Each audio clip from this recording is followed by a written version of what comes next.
तेजी से technology change हो रही है।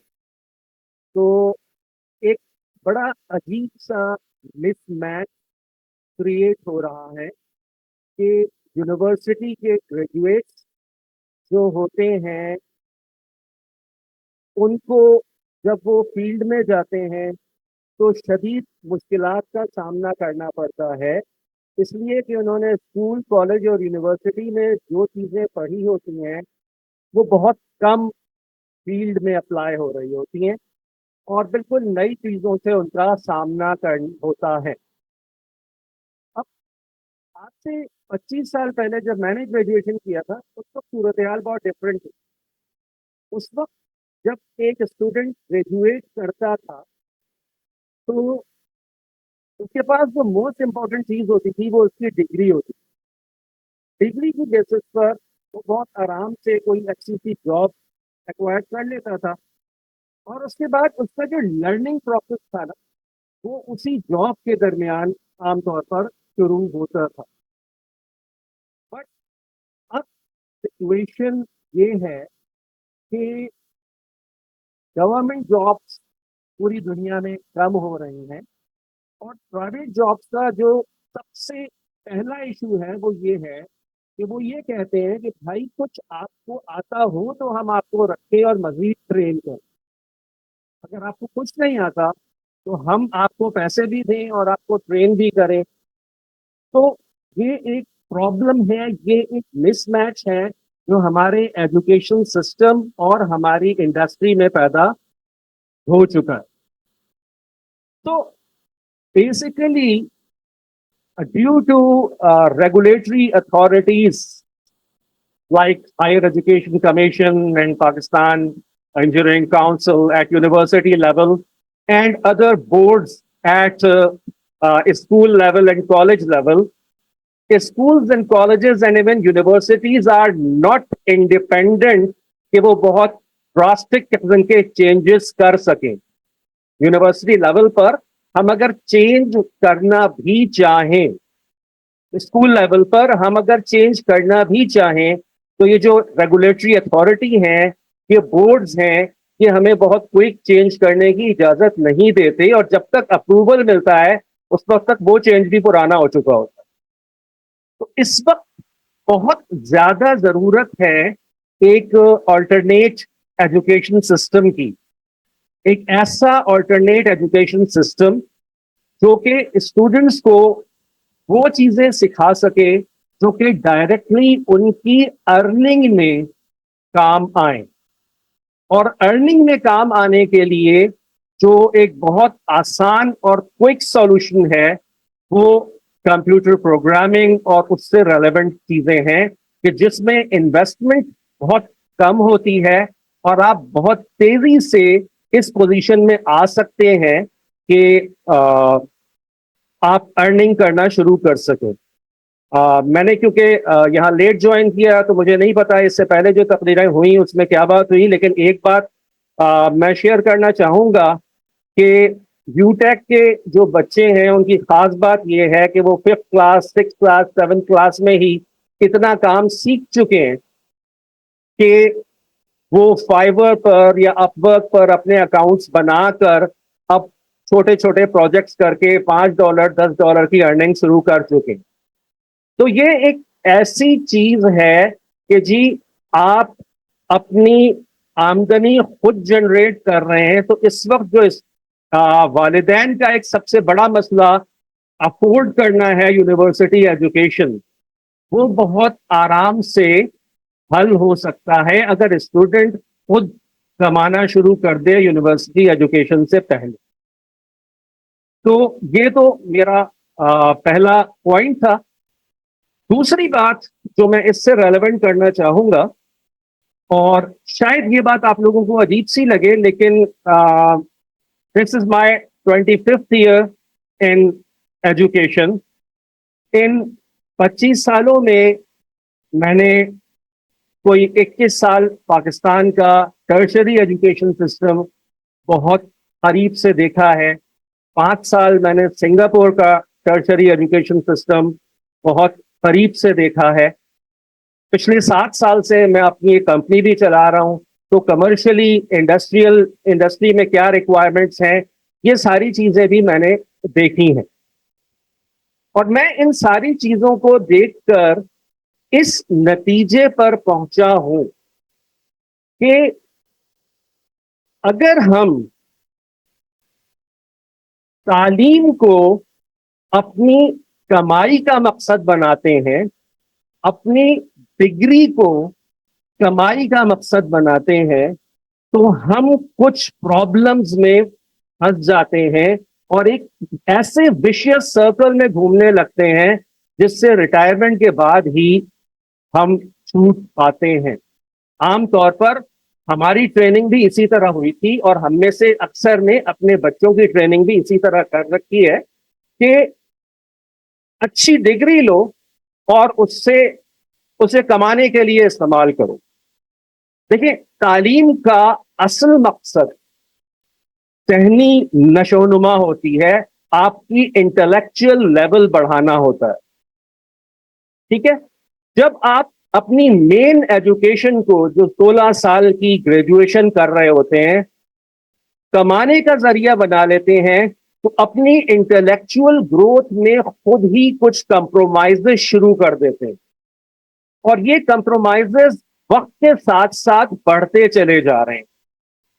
इसलिए आप देखेंगे कि 40 की उम्र के बाद जाकर हमारे नौकरी पेशा लोगों की अक्सरियत stress, high blood pressure, depression और एंजाइटी में मुब्तला होती है।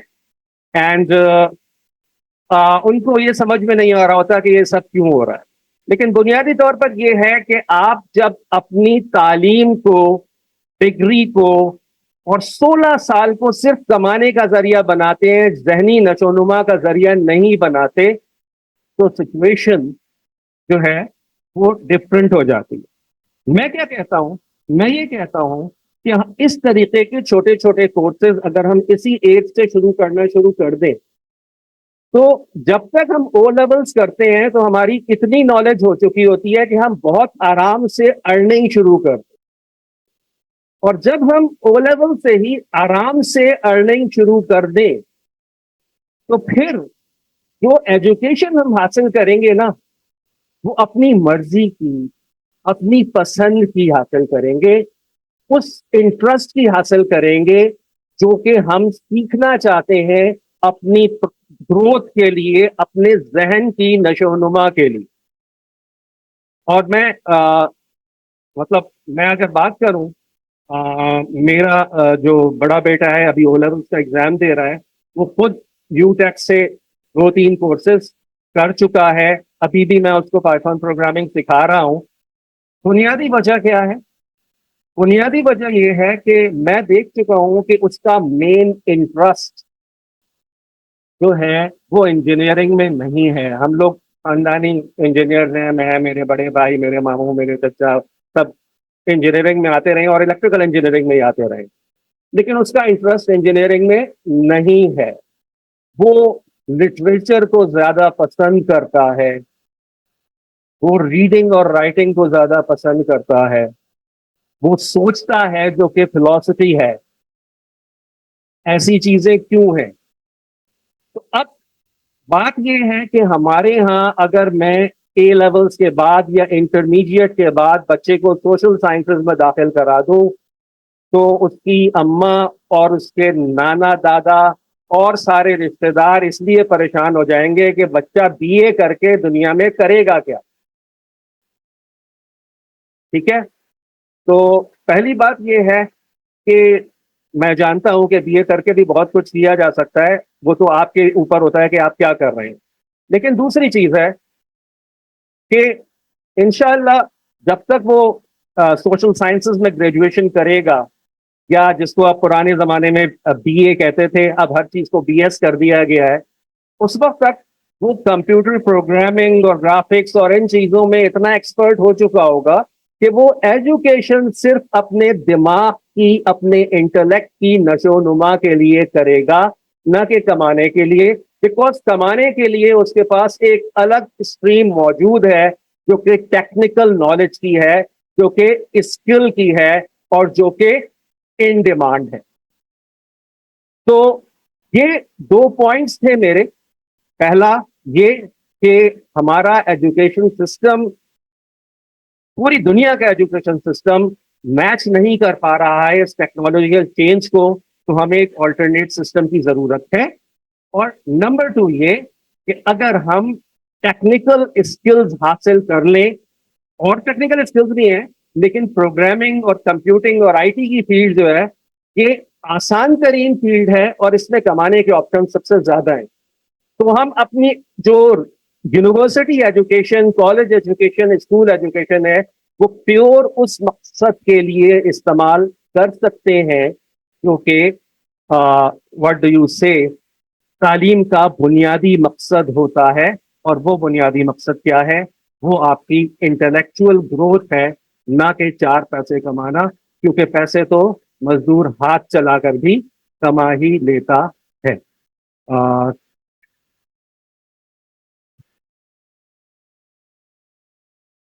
Thank you very much. मैं चाहूंगा स्पेशली पेरेंट्स से कि अगर वो कुछ सवाल करना चाहें यूटेक के प्रोग्राम्स के मुतालिक, यानी यूटेक और माजू जो अभी प्रोग्राम करवा रहे हैं, तो आप वो सवाल भी कर सकते हैं। और अगर आप मेरी इस छोटी सी स्पीच के मुतालिक मुझसे कोई सवाल करना चाहें तो आप वो भी कर सकते हैं। You are welcome. माइक्रोफोन है यहाँ पर?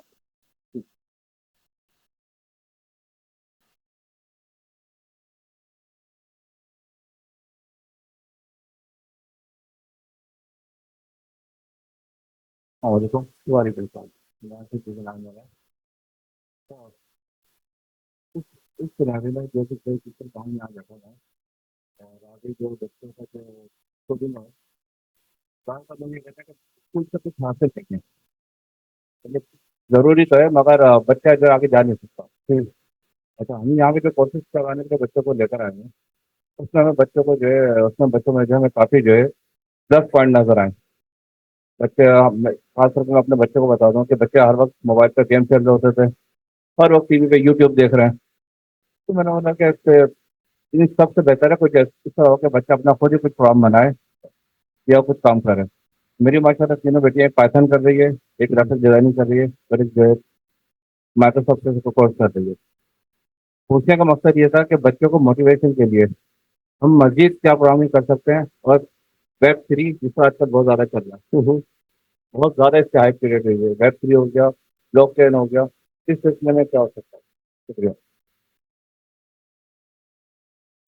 देखें, इसमें जो पहली बात है वो ये है कि आ, बच्चा जो सीख रहा है और जो कोर्सेज कर रहा है, दो तीन कोर्सेज के बाद या दो तीन चीजें बच्चा खुद ही फिर ऑटोमेटिक पर आ जाता है और वो नई चीजें सीखने लगता है।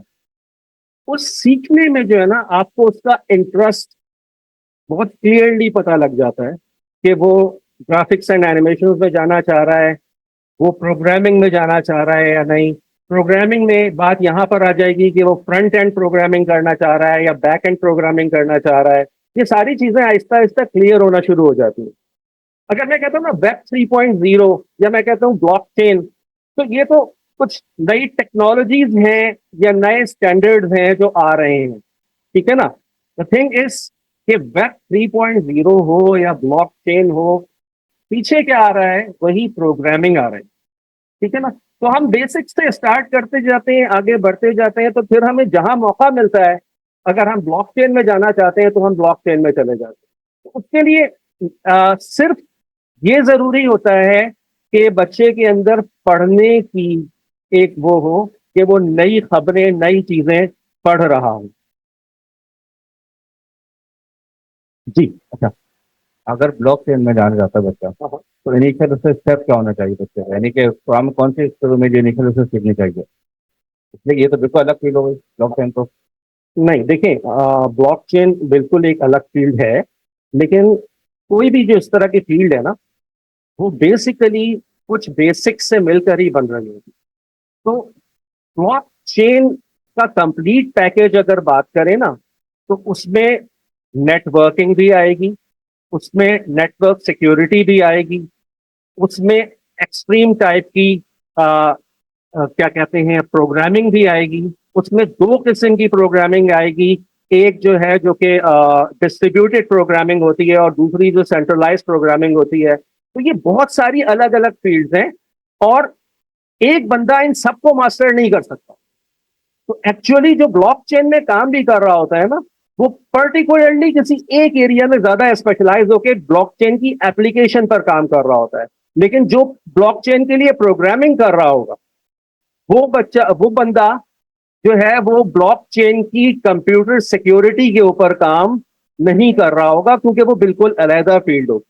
तो इसलिए जो मैंने बात कही ना कि जी जो बेसिक एरिया है, अगर आपको नजर आ गया कि बच्चे को प्रोग्रामिंग में इंटरेस्ट है, तो just go with one programming and two programming. और जब थोड़ा सा बड़ा होगा, ब्लॉकचेन के कॉन्सेप्ट देखना शुरू करेगा, तो खुद ही उसको समझ में आने लगी जाएगा कि ये मेरा इंटरेस्ट है और इसमें मैं क्या कर सकता हूँ। ये बुनियादी।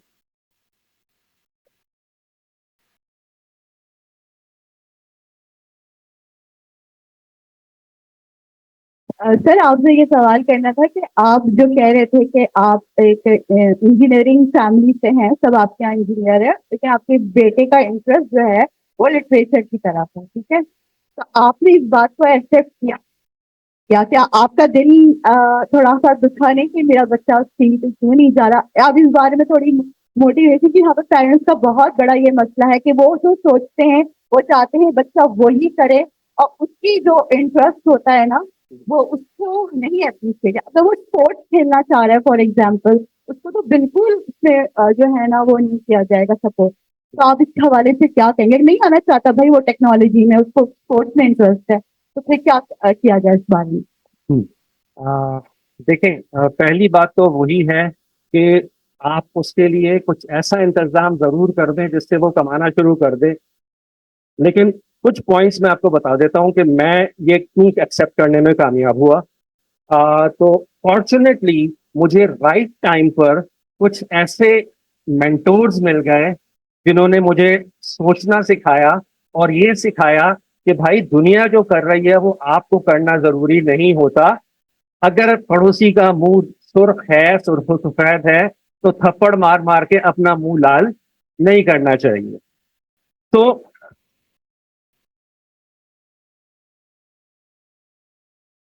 आ, दो अफराद हैं जिन्होंने मेरी सोच तब्दील करने में बहुत ज्यादा काम असरअंदाज किया। एक है डॉक्टर इरफान हैदर, जो कि जयाउद्दीन यूनिवर्सिटी के इस वक्त वाइस चांसलर हैं। उनके साथ मैंने, क्योंकि उनके अंडर कोई 5 साल काम किया, तो मैं उनके साथ 1 to 1 काफी उनसे सीखा। और उसके अलावा एक साहब हैं जिनके मैंने यूट्यूब के ऊपर लेक्चर बहुत सुने हैं, सलमान आसिफ सिद्दीकी साहब, ईआरडीसी वाले। ठीक है। तो इन दोनों की, अच्छा, इरफान हैदर साहब की भी बहुत तकरीरें मौजूद होती हैं यूट्यूब के ऊपर। तो मैं कहूंगा कि अगर आपके हस्बैंड नहीं समझते या आपकी वाइफ नहीं समझती कि जी ये कितना जरूरी है, तो आप उनके लेक्चर्स सुनवा दें, क्योंकि ये एक बड़ा मसला होता है कि स्पाउसेस को अपना स्पाउस की बात समझ में नहीं आती, दूसरे लोगों की बात समझ में आती है। मैंने एक ट्रेनिंग की, उस ट्रेनिंग का पूरा समरी ले जाके बेगम को समझाया, उन्होंने कहा नहीं समझ में नहीं आई बात। फिर मैंने उनको 3 दिन तक बिठाकर छुट्टियों में पूरी वर्कशॉप कराई, उन्होंने कहा आप बेकार बात कर रहे हैं। फिर मैंने 30,000 रुपये खर्च करके उनको वही वर्कशॉप करवा दी। फिर उनको सारी बात समझ में आ गई।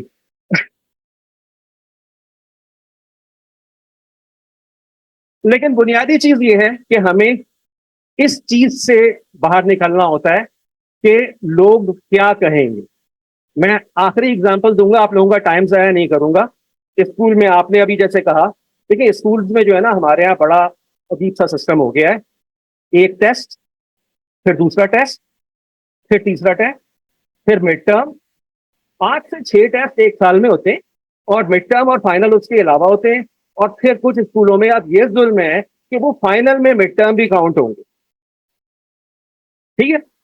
अच्छा, मेरे दोनों बच्चे स्कूल में बहुत अच्छे चल रहे थे और सब कुछ सही चल रहा था, बहुत अच्छा स्कूल था। मेरे भतीजों ने, भतीजी ने, सबने वहीं से पढ़ा था। स्कूल का नाम मैं नहीं लूंगा।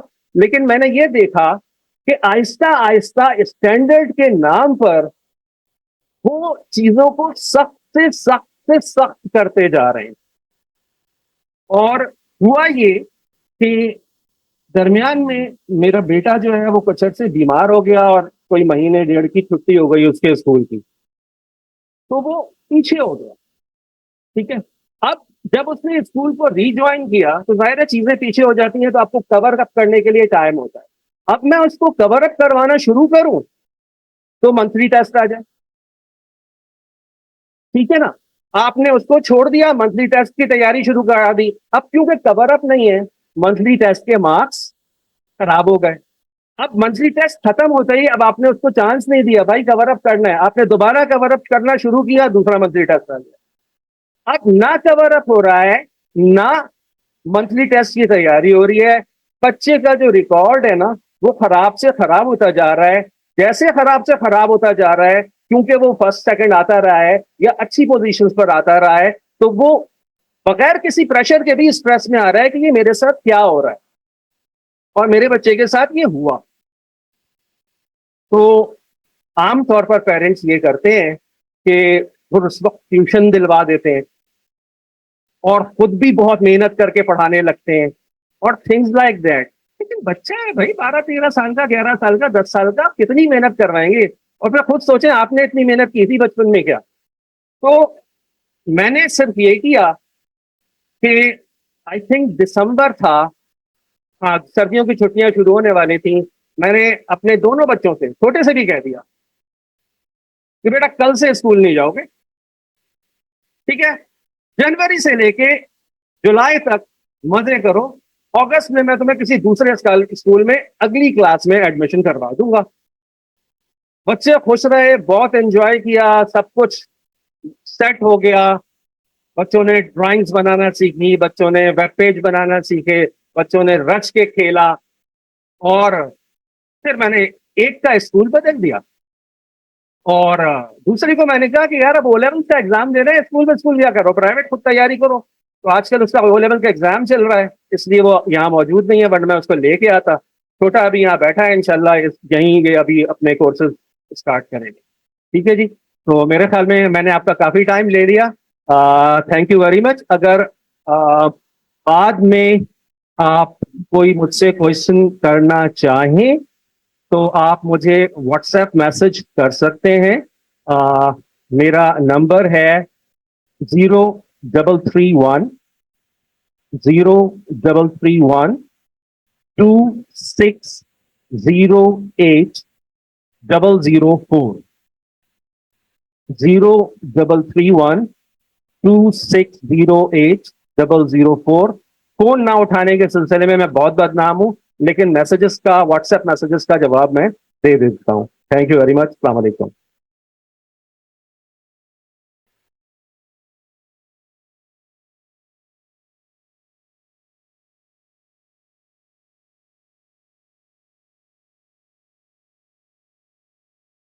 Now I would like to call Mr. Onas to present the award to our guest speaker, Mr. Vasan sir.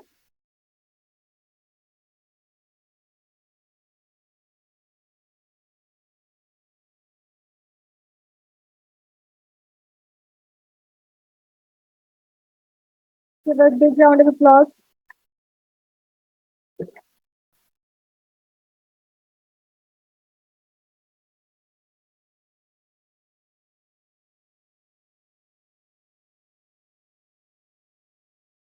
तो आप लोग मुझसे पूछते हैं ना मैं इतना सब कैसे कर लेता हूँ, तो मेरे टीचर्स ऐसे हैं तो मैं ऐसा हूँ।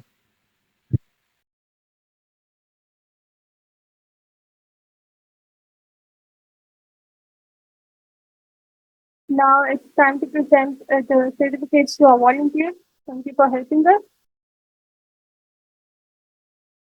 Okay, so the first volunteer is Umme Hani Shahid.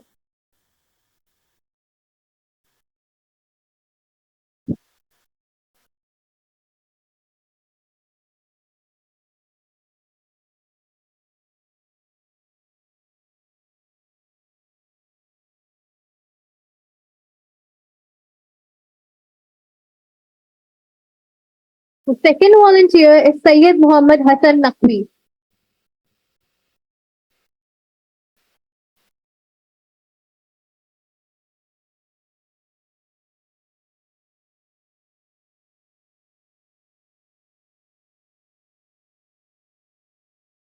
Then we have Saqib Rafiq.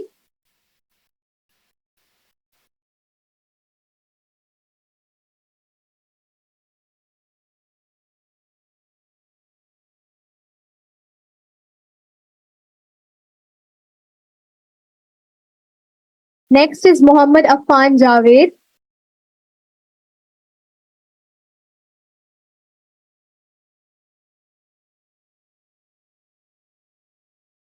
Next we have Marit Shafiq.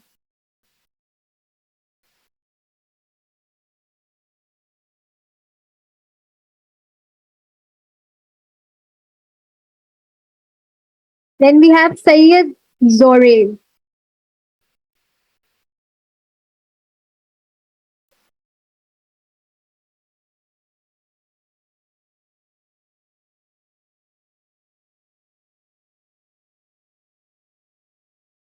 Before we conclude, I would like to express our heartfelt gratitude to all the guests who have taken time to attend this event. We hope that you have learned something new and exciting about Muhammad Ali Jinnah University and UTech and their collaboration for the benefit of their children.